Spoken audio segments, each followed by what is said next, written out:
Welcome back to Bay Area Focus. If you have looked to rent or buy in the San Francisco Bay Area recently, you know how crazy the market can be.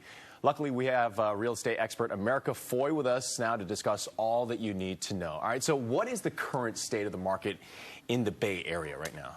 Well, the current state of the market, what we hear is that the inventory is low and that you have to go crazy to get a house. And in certain areas that's true, but in the market in general, it's not really what we're seeing. And so, you know, there are houses to buy if you're willing to compromise. Mm-hmm. But if you want to have, you know, like millennials really like to have everything in one place. And so they're having to really compete to get that today. Do you see the trend continuing?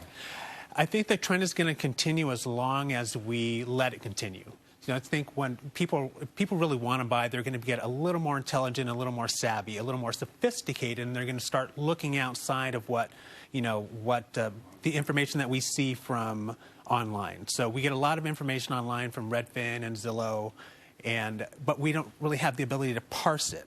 Right. And so buyers these days, as I say, as they get more sophisticated, they're going to go ahead and, you know, have people help them to figure out what's the information that they're getting. And when you look at the city of San Francisco, there are certain pockets, certain neighborhoods that are still trending up, and some actually starting to kind of slow down. That's what I've seen. Is that what you're seeing? No, that's absolutely correct, and it's happening all over the Bay Area. So, you can still get a house for under $1 million in San Francisco as long as you're willing to look south of the 280. So.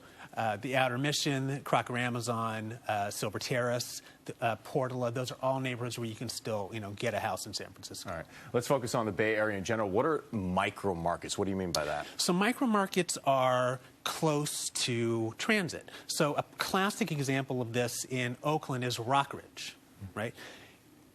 Rockridge is right around Rockridge BART, very close to the campus, to Cal's campus. It's an amazing, nice area. And so the prices have gone through the roof to live in that. That is what a micro market is. It's focused on transportation, convenience, the ability to walk. It's just like San Francisco's neighborhoods, like Union Street, right, or Cortlandt Avenue and Bernal Heights. These neighborhoods that are micro, they're all inclusive to the neighborhood. You don't have to go outside of them. Right. Yeah. What about millennials? You talk a lot about millennials. Also, the foreign investors that come into the market. How is that affecting the market these days compared to several years ago? So millennials now, because they can't afford to have kids, their priorities are changing. You know, so they're going for convenience again. So they're a big push into the micro markets. If you can't afford, if schools and views and, you know, places for your kids to be aren't that as important, you're gonna go ahead and look at a transportation central neighborhood, and so those are the places where I see millennials going into these days. And foreign investment, you know, all the foreign investors that I have, everybody has a lot of common sense.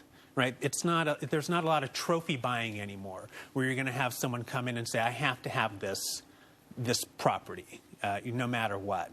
And so my experience has been trending away from, you know, huge all-cash purchases and trophy buying, especially from Asia. Sometimes still from Russia a little bit, but especially from Asia these days. What are some of your tips for people who are out there in the market, some negotiating tips if they are in that position right now? Well, to negotiate. You know, the art of the deal. The art of the deal. The first part of that is, you know, to be able to negotiate, you have to have contingencies in place in your agreement, and contingencies make it so you can buy what you think you're buying. So it's ability to really look for to make sure you're buying what you think you're buying, and so to have contingencies in place. Don't get pushed into anything.